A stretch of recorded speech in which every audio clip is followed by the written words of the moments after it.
Hey guys, this is something I might put in usually into the Coach Tim Says series. If you haven't watched it, it should be cool because it really is taking football lessons that I teach kids, and really it's ubiquitous. It is something you could use in your workspace. But this is, I'm going to kind of draw the lines and leave it a little more obvious for you.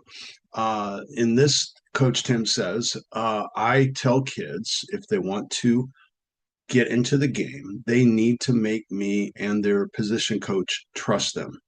That's their job. The more you get me to trust you, the more I will give you playing time. It's that simple.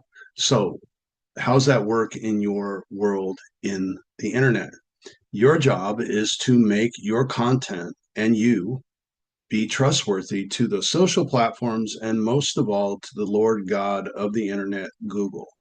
How you do that is worthy of a whole day of lecture. However, I'll save you, and just to keep it simple, silly, is I'll say create a ton of content and spread it on a ton of platforms.